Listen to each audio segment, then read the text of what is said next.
하나님의 말씀은 다니엘서 8장 15절에서 27절입니다. 다니엘 8장 15절. 나 다니엘이 이 환상을 보고 그 뜻을 알고자 할 때에 사람 모양 같은 것이 내 앞에 섰고 내가 들은 적 얼레간 두 언덕 사이에서 사람의 목소리가 있어 외쳐 이르되 가브에라 이 환상을 이 사람에게 깨닫게 하라 하더니 그가 내가 선 곳으로 나왔는데 그가 나올 때 내가 두려워서 얼굴을 땅에 대고 엎드리매 그가 내게 이르되 인자야 깨달아 알라. 이 환상은 정한 때 끝에 관한 것이니라. 그가 내게 말할 때에 내가 얼굴을 땅에 대고 엎드려 깊이 잠들며 그가 나를 어루만져서 일으켜 세우며 이르되 진노하시는 때가 마친 후에 될 일을 내가 너게 알게 하리니 이 환상은 정한 때 끝에 관한 것이니라. 내가 본 바 두 뿔 가진 순양은 곧 메대와 바사 왕들이요 털이 많은 순념소는 곧 헬라 왕이요 그의 두 눈 사이에 있는 큰 뿔은 곧 그 첫째 왕이요 이 뿔이 꺾이고 그 대신에 네 뿔이 났은즉 그 나라 가운데서 네 나라가 일어나되 그의 권세만 못하리라. 이 네 나라 마지막 때에 반역자들이 가득할 즈음에 한 왕이 일어나리니 그 얼굴은 뻔뻔하며 속임수에 능하며 그 권세가 강할 것이나 자기의 힘으로 말미암은 것이 아니며 그가 장차 놀랍게 사개 행위를 하고 자의로 행하여 형통하며 강한 자들과 거룩한 백성을 멸하리라. 그가 꾀를 베풀어 제 손으로 속임수를 행하고 마음에 스스로 컨치하며 또 평화로운 때에 많은 무리를 멸하며 또 스스로 서서 만왕의 왕을 대적할 것이나 그가 사람의 손으로 말미암지 아니하고 깨지리라. 이미 말한 바 주야에 대한 환상은 확실하니 너는 그 환상을 간직하라. 이는 여러 날 후의 일임이라 하더라. 이에 나 다니엘이 지쳐서 여러 날 앓다가 일어나서 왕의 일을 보았느니라. 내가 그 환상으로 말미암아 놀랐고 그 뜻을 깨닫는 사람도 없었느니라. 하나님 아버지 오늘 감사합니다. 오늘 이 엄청난 말씀을 통하여 우리에게 알게 하시는 하나님을 바르게 깨닫게 하여 주시옵소서. 예수님 이름으로 감사하며 기도드리옵나이다.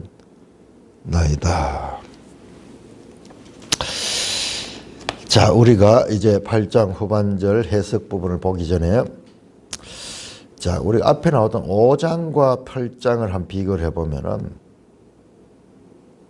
자, 8장에 좀 더 자세하게 이 다른 시대죠. 5장은 보세요. 아주 중요합니다. 5장은 벨사살 시대에 일어난 일이에요. 벨사살 왕 시대에. 이게 원년은 아니야. 5장 다시 한번 돌아가 볼까요? 자, 여기는 벨사살 왕 8장은 보면 벨사살 왕 3년이거든요. 5장은 벨사살 왕 몇 년이라는 표시가 없어요. 그러면요, 이 5장에 나오는 벨사살 왕이 지금 이 8장의 벨사살 왕 3년과 연관이 있을 수 있어요. 자, 왜 그러냐 하면요, 자, 이 다니엘서를 우리 잘 이해해야 됩니다. 다니엘이 지금 환상을 본 것은 벨사살 왕 때입니다. BC 550년경에. 근데 거기 본 환상의 내용은 그로부터 몇백 년 앞에 일어날 일이었어요. 오늘 해석이 나왔는데 보니까 헬라 왕이고 그 다음에 메데바사 왕이고 나왔거든요. 메데바사는 그 당시에 제법 큰 세력을 가지고 있었지만요. 헬라는 존재도 없었어요. 존재도 없어요. 그러니까 이게 헬라의 저 작은 뿌리 알렉산더인데 300년대 나오거든요. 300년대에. 그럼 지금 벨사살은 550년이에요. 그런 적어도 200년 이상의 후에 일어날 일입니다. 그런데 왜 벨사살 왕 3년에 본 환상이 벨사살 왕 3년에 이 환상을 봤는가? 자, 이 환상을 한번 자세히 보세요. 자, 이 순양과 순염소가 싸우고 순염소가 이기는데 그 순염소 거대한 뿔이 갑자기 부러지면서 그 뿔이 4개가 났어. 그 4개 중에서 한 뿔이 나왔어. 그 한 뿔이 작은 뿔인데 이것이 악한 거. 이게 성도들을 박해하고 하나님을 대적하고 성소를 더럽히고 그러면서 자기가 하나님인 것처럼 그렇게 하는 악의 화신이야. 즉 그리스도의 화신입니다. 왜 그가 그렇게 했느냐? 그가 자신을 하나님처럼 여겼는 거예요. 자신을 이 정체가 드러났는데 이것이 안티오쿠스 에피파네스인데 안티오쿠스 4세인데 에피파네스라고 부르거든요. 에피파네스 하는 게 뭐냐 그러면은 이게 신의 현현이라는 거예요. 신이 나타난다는 거예요. 에피파네스. 자신이 곧 신이라는 거예요. 자신. 그러나 그 인물이 사람의 손으로 말미암지 않고 그가 없어져 버립니다. 그리고 성도들이 이깁니다. 자, 그런데 5장을 한번 배워보세요. 5장에 나오는 그 벨사살 왕의 기사를 보면 벨사살 왕이 이 작은 뿔처럼 자기가 술을 마시면서 한 1000명의 연회를 큰 연회를 벌이면서 술 기운이 크다니까는 바로 예루살렘 성전에서 가져온 그런 성전 기명들을 꺼내가 거의 금잔에다가 술을 부어가지고 마시다가 갑자기 사람의 손이 아닌 손이 나와가지고 사람의 손 같은 것이 손가락만 나타나 손만 나타나가지고 벽에 글을 썼는데 그 글을 보고 난 다음부터 그가 완전히 몰락해 버리잖아요. 그 다음 그날 죽잖아요. 그날 죽임을 당하잖아요. 이 벨사살 왕 시대에 있었던 이 사건은 다니엘서 8장에 나오는 장차 일어날 사건과 무관하지 않는 거예요. 자, 이렇게 보니까는 우리가 이 다니엘서를 어떻게 해석해야 될 것인가? 하나님께서는 계속 한 모형을 보여주면서 장차 일어날 성취될 일들을 연결시켜서 깨닫게 하니까는 더 실감이 나죠.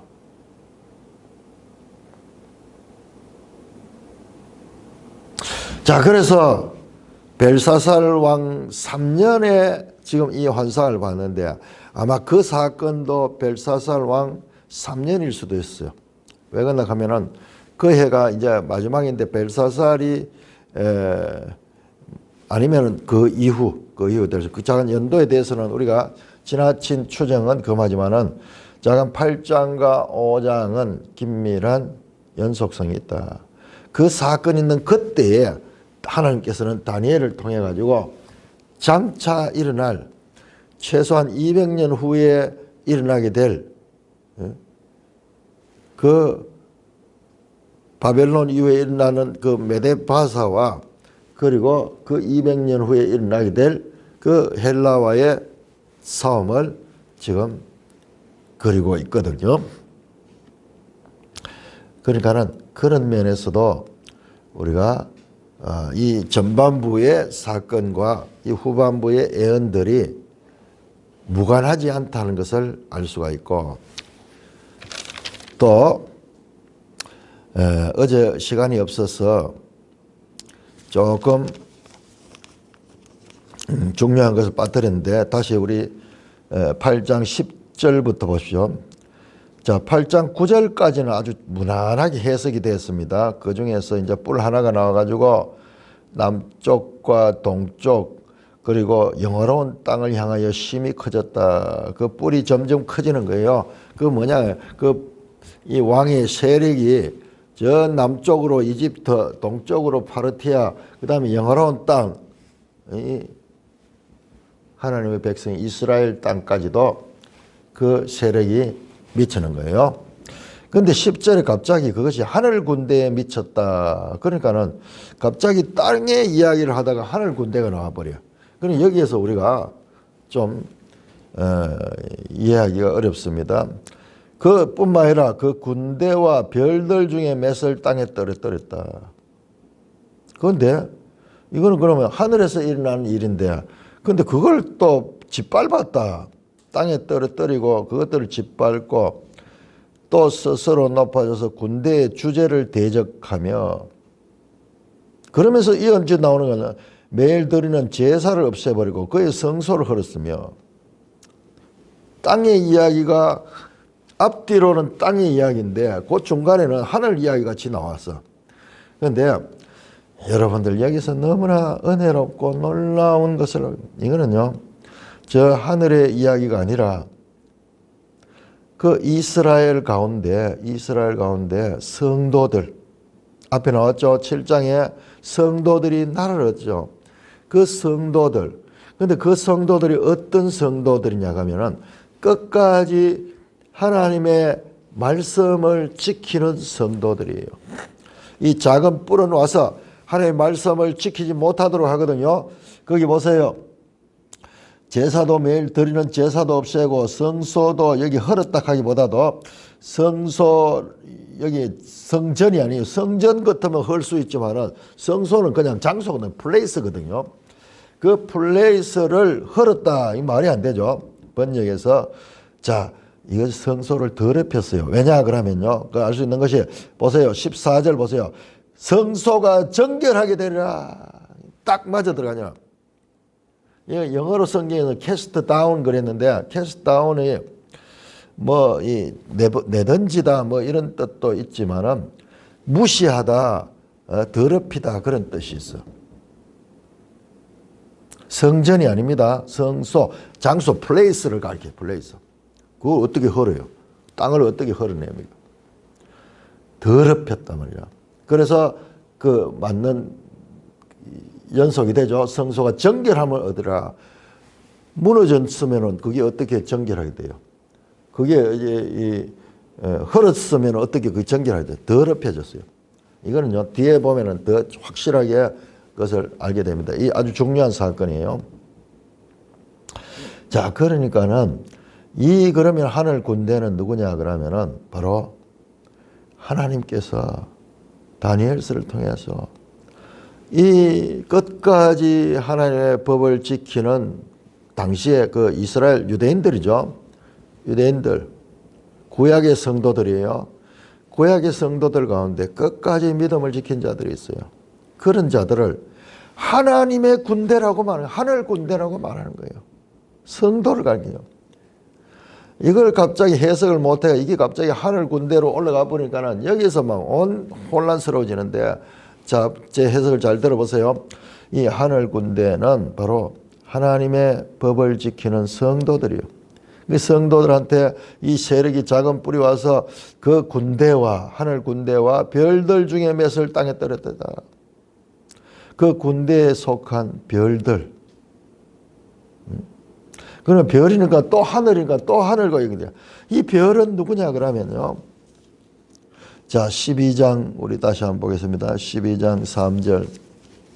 자, 이 지금 8장은 11장과 12장과 다 연결이 되어 있어요. 12장 3절에 보시면은 지혜 있는 자가 나오거든요. 자, 이게 전부 다 지혜 있는 자, 이게 11장에 다 나오는 사람들입니다. 그러니까 이게 연속으로 보면은 이게 해석이 되는데 이거를 부분으로 보면 안 돼요. 자, 11장 우리 35절 또 한번 볼까요? 11장 35절. 자, 11장과 12장 초 이게 밀접한 8장과 연관이 됐어요. 11장 35절에 보세요. 35절에 그들 중에 지혜로운 자 몇 사람이 몰락하며 무리 중에 연단을 받아 정결하게 되며 지혜로운 자가 몰락하게 되는 게 몰락 누구에 의해서? 이 작은 뿔에 의해서 이 악한 왕에 의해서. 그런데 그들이 어떻게 몰라요? 무리 중에서 연단을 받아 정결하게 된다. 지금 정결하게 된다는 이야기가 계속 나오는 거예요. 자, 그러면은 이 지혜로운 자가 누구냐? 12장 3절 지혜 있는 자는 궁창의 빛과 같이 빛날 것이요. 이게 하나님 말씀을 깨닫고 하나님 말씀을 가르쳤던 그 혼란 작은 뿔의 시대에 성도들에게 하나님 말씀을 가르치고 그 하나님 말씀을 따라서 살도록 권면했던 하나님의 백성들이요. 그래 그를 갖다 뭐라고 해요? 별과 같다 그러죠. 별과 같아요. 많은 사람을 옳은 대로 도로에 현전한 별과 같이 이런 건 상상도 못했을 거예요. 이 11장에 보면요. 이 작은 뿔이 속임수를 가지고 많은 성도들을 미혹하고 제사를 못 드리게 하고 성경을 불태우게 하고 하나님을 무시하게 하고 그렇게 하면서 많은 사람들이 거기에 넘어갑니다. 배교하는 거예요. 배교하는 거예요. 그런데 그 가운데서도 지혜로운 자들이 오늘날처럼 목사들이요. 깨어서 하나님 말씀을 가르치고 그들이 끝까지 믿음을 지키도록 가르치는 사람들이 있어요. 그들이 별이라고 이야기해요. 그들을 별이라고 이야기해요. 그러니까 이 본문만 가지고는 도무지 해석할 수 없어요. 그러니까 성경의 연속, 상호 텍스트, 상호 11장과 8장과 12장 초분 이 연결해서 이렇게 보면 이게 뜻이 나오는데 이걸 그냥 그걸 무시해버리고 보니까는 지금 하늘로 나와버린 거예요. 7장에도 그런 게 나왔죠. 그러나 7장은 실제로 장면이 달랐어요. 애적부터 항상 계시니와 인자 같은 이가 하늘에서 나라들을 위임받는 장면이었고 그거는 완전히 다른 장면이에요. 이 땅의 장면과 하늘의 장면인데 그런데 지금 이 8장은 그거하고는 달라요. 달고 바로 끝까지 믿음을 지킨 그 하늘 군대의 사람들을 별이라고 합니다. 스타라고 해요. 자, 사사기 5장 한번 볼까요? 이런 표현은 여기만 나오는 것이 아니고 어제 시간이 없어가지고 그냥 넘어갔는데 사사기 5장을 보시면요. 사사기 5장은 드보라의 노래거든요. 드보라의 노래가 뭐냐 하면 그 배경을 그 가나안 땅에서 일어난 전쟁 가운데서 12지파 가운데서 적극적으로 그 전쟁에 참여한 자들이 있고 그 전쟁에서 뒷공문을 빼면서 비겁하게 살았던 지파들에 대해서 하나하나 다 설명하는 거예요. 설명하는데 그때 적극적으로 싸워서 그 적을 물리친 그 부대를 향하여서 사사기 5장 20절 보세요. 20절. 별들이 하늘에서부터 싸우되 그들이 다니는 길에서 시스라와 싸웠도다. 별들이 하늘로부터 싸웠대요.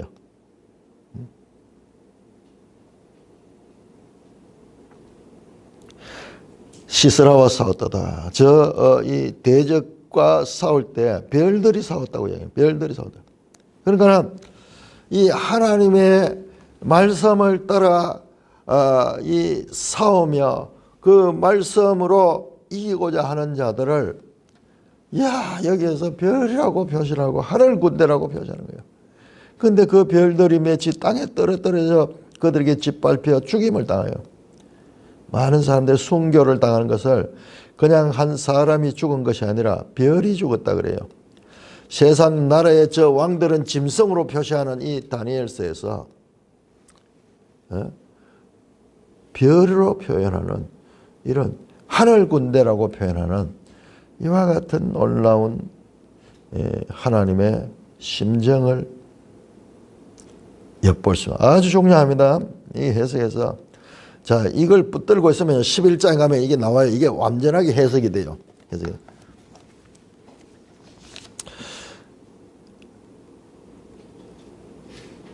하늘 군대, 하늘 군대. 성도들을 별로 표현하는 성도들을 극존칭으로 그리고 그 성도들을 고귀하게 부리는 많은 사람들이 배교하고 많은 사람들이 짐승의 힘에 의해 가지고 짐승화되어 갈 적에 하늘 군대들 별들은 끝까지 대적하고 그를 대적하다가 거기에서 땅에 떨어짐을 받는, 그래서 죽임을 받는 그와 같은 것도 있지만은요, 나중에 뒤에 보면 12장에 부활이 나와요. 부활. 그러니까 다니엘서의 메시지가 어마한 거예요. 12장 2절 한번, 방금 우리 12장 3절 봤었는데 12장 2절 한번, 이게 이번에 제가 새로 발견한 건데요, 이것은 어마어마한 거예요. 다니엘서는 우리가 이야기하는 부활에 대한 메시지는 부활. 12장 2절, 땅의 티끌 가운데 자는 자 중에서 많은 사람이 깨어나 영생을 받는 자가 있겠고, 이와 같은 하늘 군대에 속하였다가 악한 뿔에서 짓밟혀서 떨어진 그 별들은 깨어나서 영생을 받아 영생의 부활을 얻는 거예요. 지금 신약의 메시지잖아요. 그리고 수치를 당하여서 영원히 부끄러움을 당할 자도 있다. 바로 이 배교했던 자들, 이 짐승의 세력에 빌붙어 가지고 짐승의 것에 속아서 거기에 속했던 자들은 영원한 수치를 당하는 거예요. 영원한 수치를. 두 부활이 있어. 두 부활. 생명으로의 부활이 있고 저 수치로의 부활이 있다. 지금 8장은 제가 계속 이야기했죠. 11장과 연결되어 있고 그리고 12장 초까지 이어집니다. 그래서 그렇게 보면 이 해석이 그대로 풀어집니다. 어렵지 않습니다. 자, 오늘 다시 15장으로 돌아가겠습니다. 15장.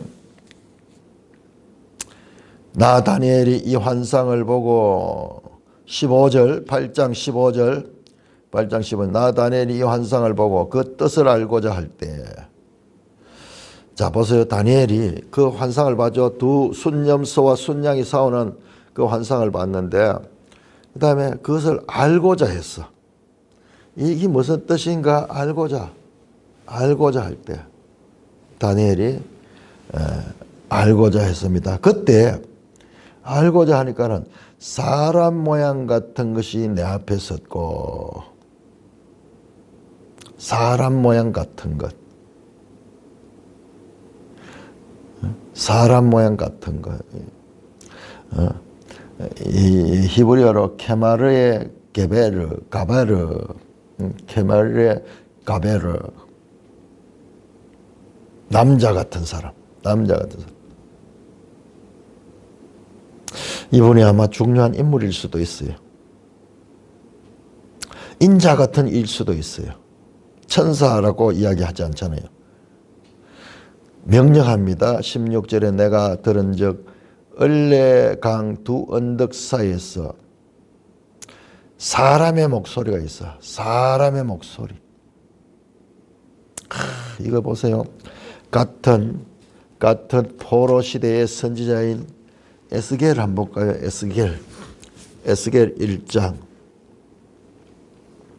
지금 하나님께서 이 포로 시기에 다니엘을 통해서도 나타나시고 에스겔을 통해서도 나타나셨는데, 얼마나 이때까지 전무후무한 이와 같은 하나님이 직접 이와 같은 묵시적인 이와 같은 계시를 준 것은 이 시대밖에 없어요. 이 시대와 요한계시록밖에 없어요. 포로기가 얼마나 영적으로 참으로 하나님이 가까이 하는 시기인가. 에스겔도 마찬가지로 그 이 하늘 보좌를 보고 거기에서 시작이 되죠. 그런데 에스겔 1장 26절에 보니까 그 머리 위에 궁창 위에 보좌 형상인데 그 모양이 남보석 같고, 그 보좌의 형상 위에 한 형상이 사람의 모양 같더라. 지금 요거 같은 거니 사람의 모양 같은 거라. 8장 15절, 다니엘 8장 15절에 사람의 모양 같은 것과 에스겔 1장 26절에 에스겔이 본 그 보좌에 있는 사람의 모양 같은 한 형상, 이 같은 존재일 수 있어요. 뿐만 아니라 예? 말하는데 28절에 보니까는 사방 광채 모양은 비오는 날에 구름 있는 무지개 같은 이는 여호와의 영광이거든. 내가 보고 엎드려 말씀하시는 이의 음성을 들으라. 음성을 들었는 거예요. 음성을 듣는 거예요. 이 음성을 듣고도요, 이 에스겔은 막 거의 죽은 자 같이 되는 거예요. 지금 다니엘도 마찬가지예요. 이 하늘을 직접 경험하는 거예요. 하나님이 이 포로기 때 하나님을 열어서 인생이 볼 수 있는 한 더 가까이 가면은 다 죽을 수밖에 없어요. 최대한 인생들에게 이 다니엘과 에스겔에게 하나님을 계시하시고 있는 것을 우리가 봐야 돼요. 16절입니다. 다니엘 8장 16절 내가 들은 을레강 두 언덕 사이에서 두 사람의 목소리가 있어 외치되 명령합니다. 가브리엘아 이 환상을 이 사람에게 깨닫게 하라. 가브리엘 천사 이름이 가브리엘이죠. 가브리엘은 이제 9장에도 나옵니다. 7장에도 천사가 나오는데 그 천사는 이름이 없었는데 아마 같은 가브리엘일 수가 있어요. 왜냐 그러면 가브리엘은 이 하늘의 일을 사람들에게 전해주는 그런 역할을 하는 천사예요. 이제 10장에 가면 미가엘도 나오는데 여러분 성경 전체 중에서요. 이 천사의 이름을 구체적으로 이렇게 알려주는 것은요. 이 구약 성경에서는 다니엘서밖에 없습니다. 지금 이 본문밖에 없어요. 이제 이 신약 성경 누가복음에 또 가브리엘 등장하죠. 그러나 이 천사들은 세월하고 관계없는 것 같아요. 시간과 관계없는 것 같아요. 사람은 다 죽었는데 새로운 인물들이 태어나는데 천사는 같은 가브리엘이 있어요. 그러니까 이 천사의 속성도 우리가 알 수 있겠죠.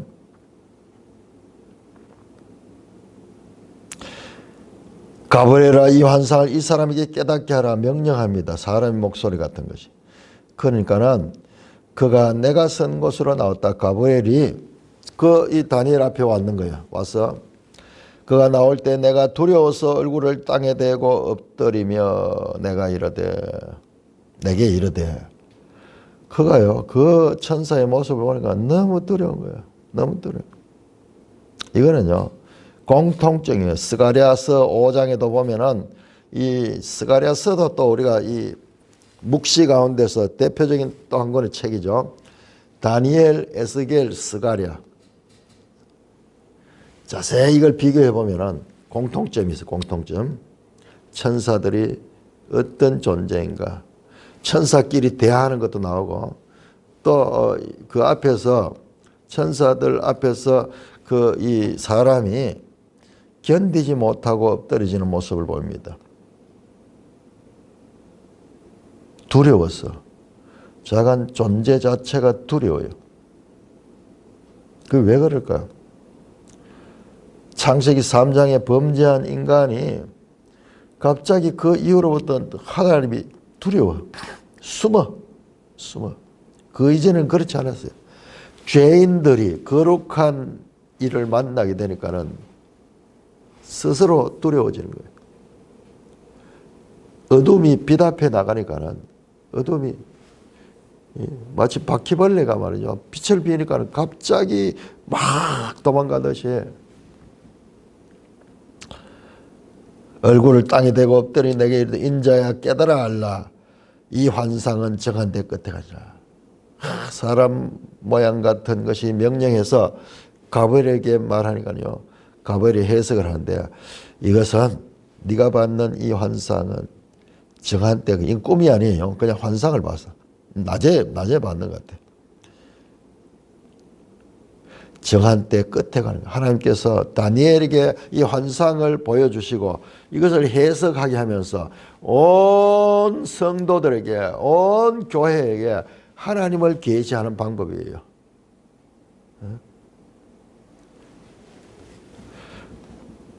정한 때 끝에 가는 것이다. 이 환상은.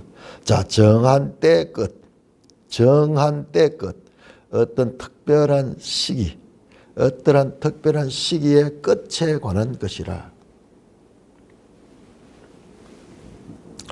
그가 내게 말할 때 내가 얼굴을 땅에 대고 엎드려 깊이 잠들매.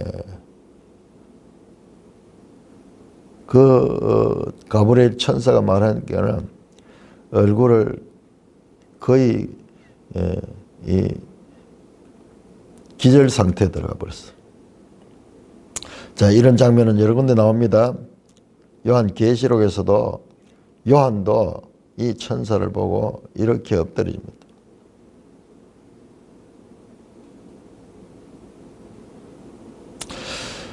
우리가 봤잖아요. 2장에서 다니엘은 그 느부갓네살이 그 꿈꾼 그 꿈을 해석해주고 승진했는데, 지금 여기 8장에서는 다니엘이 너무나 지금 이 역전이 되어버렸어.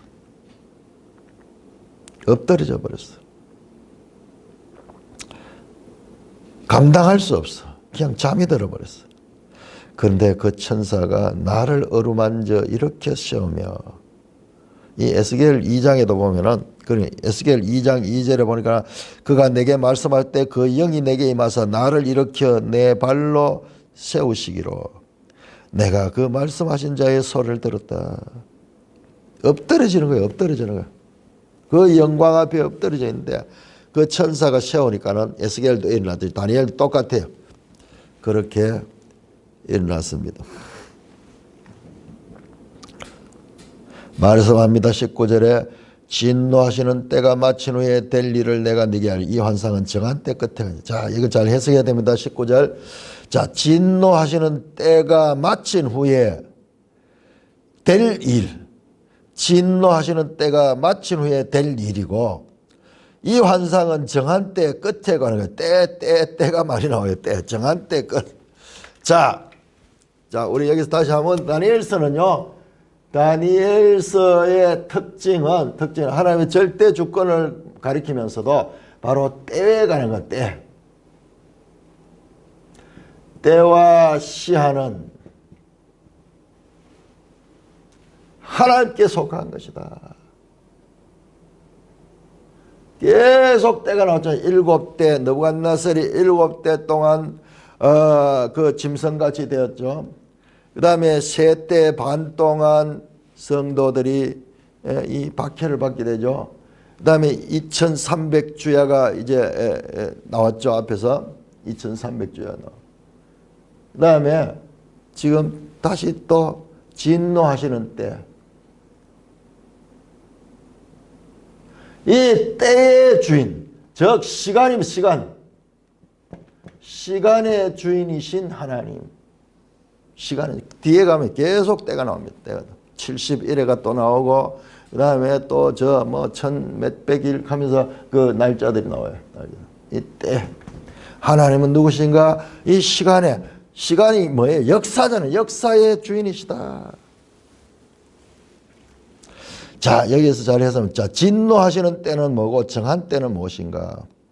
자, 진노하시는 때는 19절에 나온 진노하시는 때는, 자, 이것은 스가랴 1장을 열어봐. 스가랴 1장.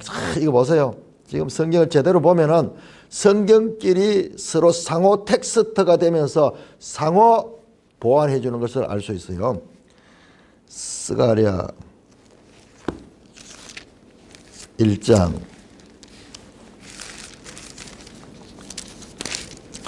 스가랴 1장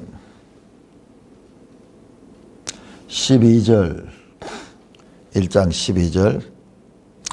여호와의 천사가 대답하여 이르되 만군의 여호와여, 여호와께서 언제까지 예루살렘과 유다 성읍을 불쌍히 여기지 아니하리까? 이를 노한 지 70년이 되었나이다. 자, 진노하는 때는 70년이에요. 70년. 진노하시는 때. 지금 노한 지가 70년이 됐잖아요. 자, 이사야 26장. 이사야서 26장.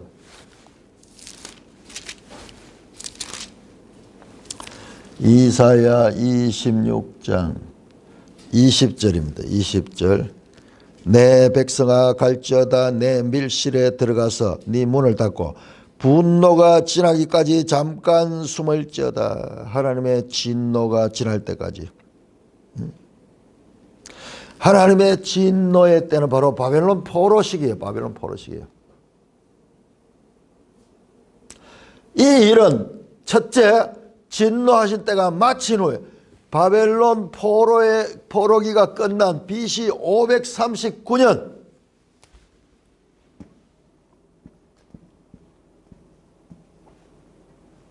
바벨론 포로 끝이거든요. 605년에서 시작해서 사실은 완전히 605년 1차 포로, 597년 2차 포로, 그 다음에 586년, 이거 완전히 3차, 완전히 멸망했던 거의 70년 정도 돼, 70년 정도. 이때 이 포로 끝이 날 때, 자, 우리 다니엘서 때를 이야기하면서 또 한 가지 놓치지 않은 거니까 너무 이 때를 숫자적으로, 문자적으로 그대로 해석해서 안 된다. 그대로 문자적으로만 그대로 해석해서는 안 된다. 상징, 환상이고 상징이 많이 있죠. 그런데 이거를 너무 숫자에 연연하다 보니까는 많은 사람들이 그거 풀다가 바니엘서를 제대로 이해를 못하고 다른 데로 빠져버려. 다른 데로 빠져버렸어. 자꾸 계산하는 거예요. 계산을. 지금 이 성경은요, 그 계산하는 책이 아니에요. 대충 이렇게 계산해봐도 한 70년 정도 돼요. 그런데 이거를 갖다가 딱 70년에 맞추고 그렇게 해석하는 것은 전체적으로 봤을 적에 거기서 무리가 올 수 있어요. 자, 여러분들 잘 알아야 됩니다. 환상과 꿈을 줘서 흐리하게 줬는 거는 해석도 그 흐리하게 봐야지 제대로 보는 거죠. 그 전체가 무슨 이야기를 하려고 하는 거기에 있는 거지. 흐릿하게 줬는 걸 뚜렷하게 보기 시작하면은 그게 잘못되는 거예요. 그 자체가 틀리게 되는 거예요. 흐릿하게 준 것을 자세하게 보게 되면 흐릿하게 보여야 돼. 그게 가장 자세하게 보는 거야. 원본이 흐릿한데 그러면 그 원본을 자세히 보면 흐릿한 걸 봐야 되지. 그 원본이 흐릿한데 지나치게 가서 그걸 뚜렷하게 봐버리면 그 자체가 해석이 틀렸다는 말이에요. 우리가 소탐 대시라는 거예요. 작은데 우리는 이런 작은데 이 집착을 하거든요. 집착을 하거든요. 큰 흐름을 봐요. 큰 흐름. 전체 때와 시한을 주장하시는 하나님이다. 그 큰 주제 가운데서 그것을 보완해주는 시간적인 이런 것들이 많이 나오는 거죠. 이 큰 흐름을 보면서 그 시간에 대한 이해를 가져야 되지. 이걸 나중에는 무시해버리고 이 시간을 계산하고 이러면서 교회 역사에서 많은 이단들이 나오고 많은 오해들이 나오고 다니엘서를 딴 데로 가져가 봐. 딴 데로 가져가 봐. 계속 시간 계산할 거예요. 때와 시한은 하나님께 속한 것이다. 너희 알 바 아니다. 예수님께서도 그렇게 말씀하셨는데 성경에서 이렇게 기록해 준 것에 대해서 때와 시간이 나오기 때문에 우리가 그것을 보되 너무 그쪽에만 집중해서는 안 돼요. 집중해서는 안 됩니다. 자, 보세요. 진노하시는 때는 나왔죠. 그러면은 지금 일어나는 일은 이 바벨론 70년 이후에 진노하시는 때가 끝난 이후에 일어날 일이다.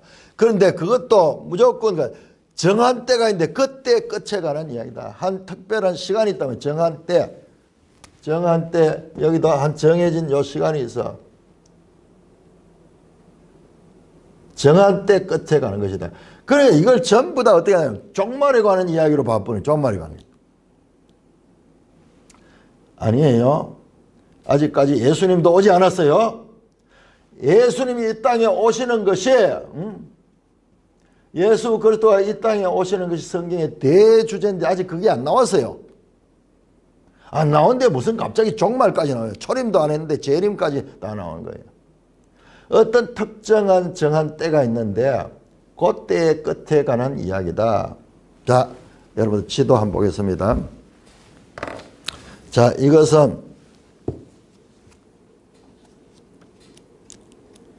바로 헬라 제국의 끝에 가는 거예요. 헬라 제국의 끝에 가는 254쪽, 지도 254쪽 남한국과 북한국 한데 남한국은 일찍 망하고 북한국이 끝까지 가는데 북한국이 언제예요? 제일 끝이 난 안티오쿠스 4세잖아요. 안티오쿠스 4세. 이 안티오쿠스 4세 이때 뭐가 있나요? 바로 이스라엘이 독립이 됩니다. 독립. 이때부터 독립이 됩니다. 이게 마카비 시대예요. 자, 이때까지 올 때까지는 계속 이스라엘은 바벨론의 식민지로 있다가 그 다음에 페르시아의 식민지로 있다가 그 다음에 헬라의 식민지로 있었대요. 그 헬라의 식민지 끝에 독립전쟁 마카비 운동이 일어나면서 BC 164년 한 100년 정도 독립된 나라가 있어요. 그 이후에 나중에 예수님이 이 땅에 오십니다. 예수님이 오십니다. 자, 그것을 알 수 있는 것은 지금 여기에 나오는 나라들이 자, 정한 때 끝에 아니라 내가 본 바 두 뿔간이 순양 곧 메데바사의 왕이요. 메데바사는 500년대 지배했거든요. 세계를. 그 다음에 털이 많은 수념선 헬라 왕이요. 헬라는 300년대거든요. 300년대. 그 이 둘째에서 전쟁에서 21절에 털이 많은 수염선은 곧 헬라 왕이요. 그의 두 눈 사이에는 큰 뿔은 그 첫째 왕이다. 이 첫째 왕이 알렉산더라는 것은 누구나 다 알죠.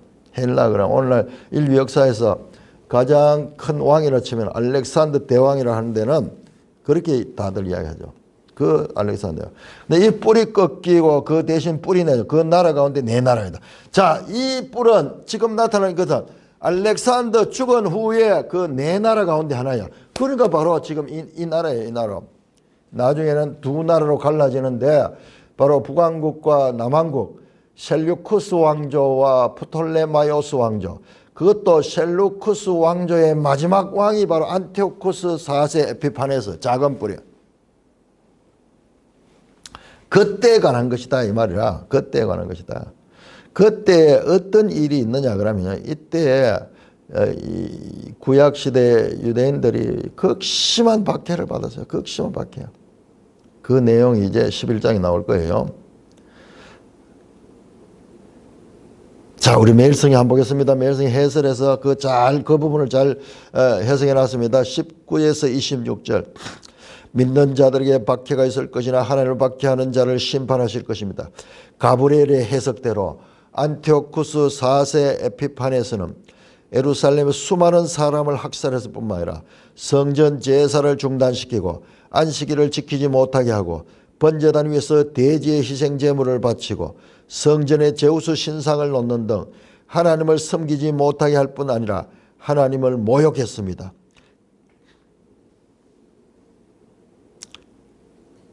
바로 그때를 가리키는 거예요.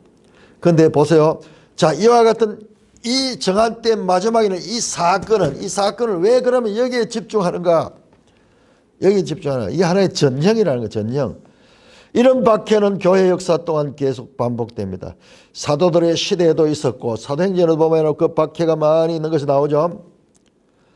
로마 시대에 네로의 박해, 도미티안의 박해, 10대 박해가 있었고 그 다음에 사도행전 12장의 1절에서 4절에도 헤롯에 의한 박해가 나오고 그 다음에 예수님도 극심한 박해를 예언했죠. 마태복음 24장에서. 그때 다니엘서를 인용하십니다. 다니엘서는. 믿는 사람들은 예수님이 재림하기까지 언제 박해를 받을지 모릅니다.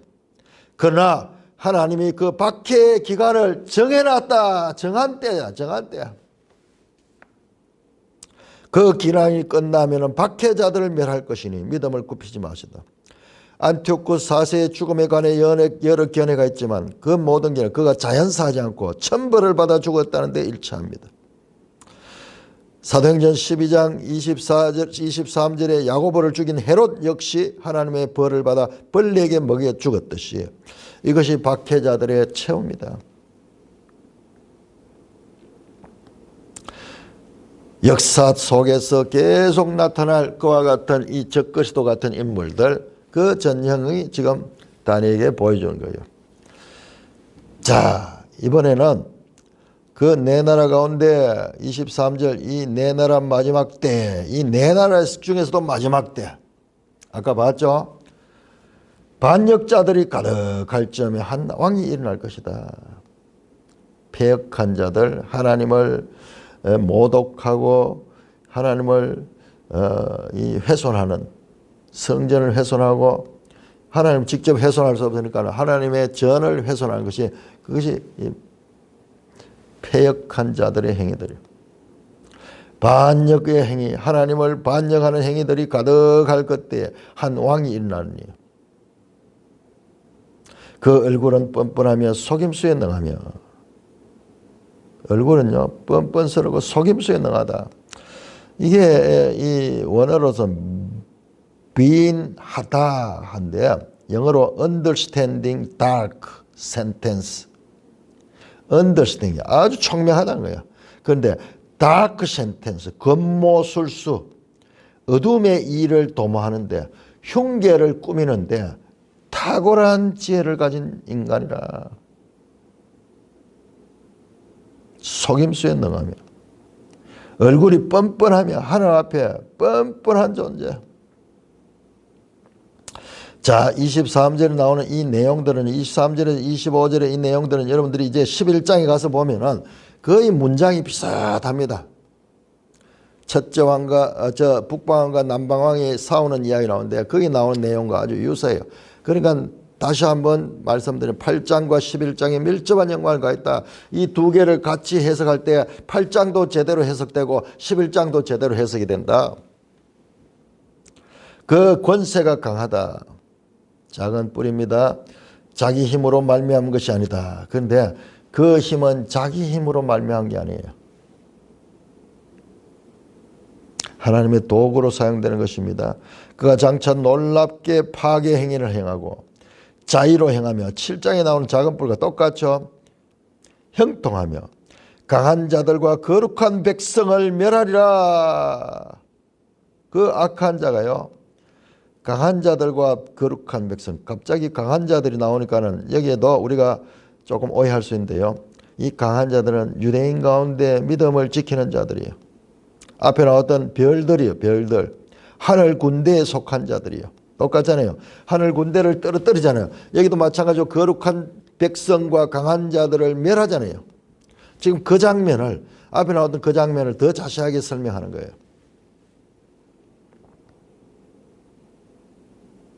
이럴 때요, 이럴 때 하나님은 어디 계셨는가? 유대인 가운데 믿음을 끝까지 강하게 지키던 자들, 거룩한 자들이요, 지금 죽임을 당하는 거예요. 하나님이 어디 하나님이 살아계신데 왜 이런 일이 나는가? 이 마카비서에 보면은 여기에 대한 자세한, 이 시대에 일어났던 자세한 내용을 기록하고 있습니다. 마카비 2서 6장 14절에서 16절에 나옵니다. 하나님은 어디 계신가? 유대인들이 저 홀로코스트 600만 명이 가스실에 죽어나갈 적에 그 2차 대전, 하나님은 어디 계셨는가? 그 백성이 죽어갈 그때 하나님은 어디 계셨던가? 하나님은 침묵하신가? 하나님 부재하신가? 우리 인생에 있어서는 이 같은 질문이 끊이지 않습니다. 죽었는데, 죽고 난 뒤에 어떻게 한다는 말이야? 아니에요. 다니엘서는 이 목숨의 죽음이 아니라 영혼의 죽음을 죽이지 못하는 자를 두려워하지 말라 그럽니다. 이 작은 분들은 우리가 다 죽을 목숨을 죽일 수는 있지만, 그러나 영광의 부활, 영생의 부활을 막지 못하는 거예요. 한 번 죽는 것은 사람에게 정한 것이요, 칼에 맞아 죽거나 총에 맞아 죽거나 순교를 당하거나 끝까지 길게 배교하면서 이 땅에 호의호식하면서 사는 자도 결국은 죽게 됩니다. 시간 차이에요. 전부 100년이라는 시간 안에서 다 일어나는 일들이에요. 그러나 끝이 아니에요. 12장에 가면은 바로 심판이 있는데 그 끝까지 믿음을 지키는 하늘의 별과 같은 존재들은 빛나는 존재로 영생으로 부활할 것이며 그 믿음을 지키지 못한 자는 수치스러운 부활에 이르게 될 것이다.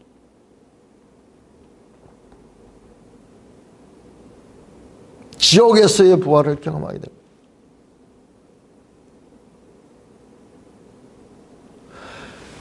자, 이걸 미리 가르쳐 주는 거예요. 성도들이라고 해도 이런 환난 가운데서 앞에서는 이 다니엘의 세 친구들은 그 풀무불에 들어가면서도 구함을 받았지만 다 그런 게 아니에요.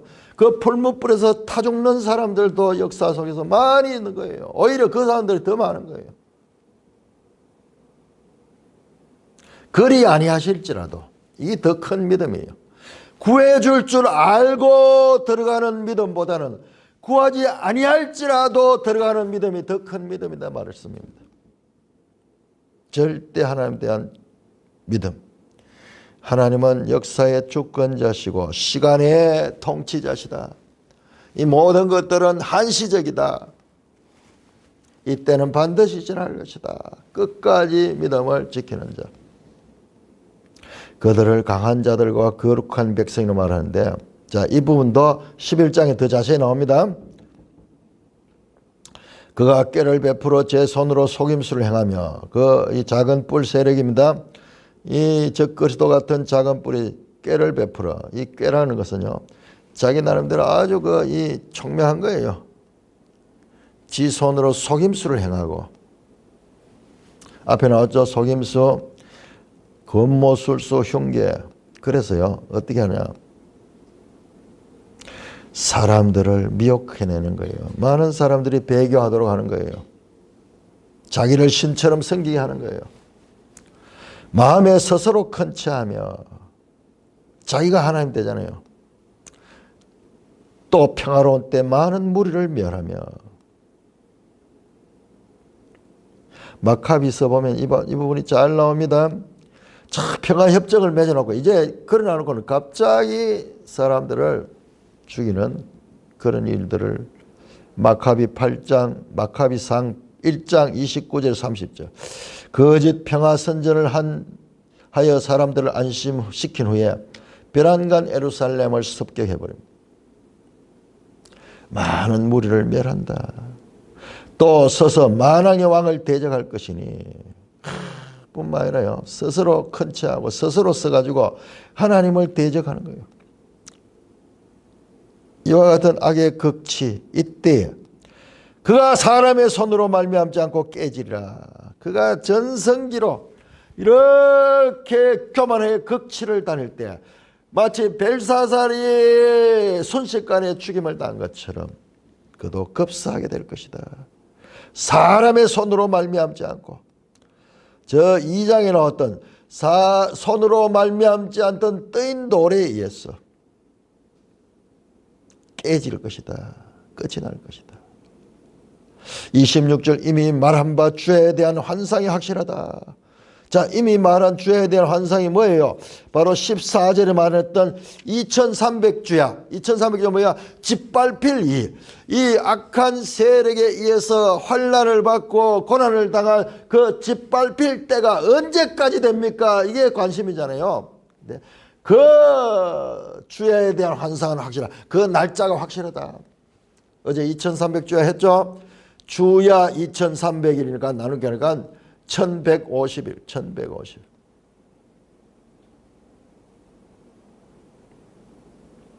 (3년) 조금 더 되는 그 기간이죠.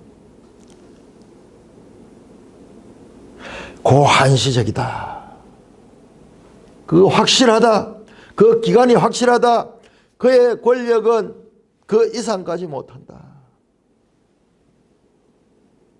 환난을 피할 수는 없어요. 누구든지 면할 수 없습니다. 그 잘못 가르침이에요. 환난을 이겨내야 돼. 환난을 이겨내는데, 그러나 우리가 환난을 이겨낼 수 있는 그런 존재가 못 돼요. 너무 연약하기 때문에 우리는 너무 힘들면 견디지 못해요. 그런데 감당할 수 있을 만큼의 환난이 있다는 거예요. 그 주야 2300주야 1150일 지내면은 끝이 난다. 주야에 대한 환상이 확실하니 너는 그 환상을 간직해라. 그걸 간직해라. 자, 12장 한번 가볼까요? 12장에 가면 계속 이야기를 합니다. 12장 4절 12절 다니엘아 마지막 때까지 이 말을 간수해라. 9절 그가 이르되 다니엘아 갈지라 이 말은 마지막 때까지 간수하고 봉함할 것이라. 이거는 다니엘이 깨달을 게 아니에요. 깨달을 수도 없어요. 몇백 년 후에 일어날 일이니까 그냥 네가 간수하라. 기록해놓은 그것이 바로 이 다니엘서예요. 다니엘서. 우리가 지금 그 다니엘이 간수했던 걸 지금 보고 있잖아요. 이는 여러 날 후에 있다. 약 200년 후의 일이죠. 200년 후의 일이죠. 그래서 이 8장에 또 하나의 환상, 이 8장에 나왔던 두 번째 환상은 이렇게 끝이 납니다. 네 번째까지 환상이 나옵니다. 그래서 자, 이에 나 다니엘이 지쳐서 여러 날 앓다가 일어나서 왕의 일을 보았다. 이 환상을 보고 난 다음에 막 다니엘이 너무 힘들었어요. 내가 그 환상으로 말미암아 놀라고 그 뜻을 깨닫는 사람도 없다. 자, 이 환상은 다니엘의 영육간에 큰 영향을 끼쳤습니다. 다니엘은 해석을 듣고도 그 환상을 깨닫지 못했어요. 그러므로 이 계시는 11장에 가서 더 자세하게 추가되어서 보여질 때 우리도 깨달을 수 있는 거야. 자, 8장만 가지고는 아직까지 흐릿합니다. 다니엘도 직접 해석을 들었어도 다니엘조차도 깨닫는 사람이 없었다고 말씀하니까는. 그러니까 이 다니엘서가 우리가 얼마나 성경 전체에서 가장 어려운 책 가운데 하나예요. 어떤 면에서 요한계시록보다 더해요. 왜냐하면 여기에 역사가 수백 년 역사가 지금 여기에 그대로 압축돼 가지고 여기에 던져지고 있잖아요.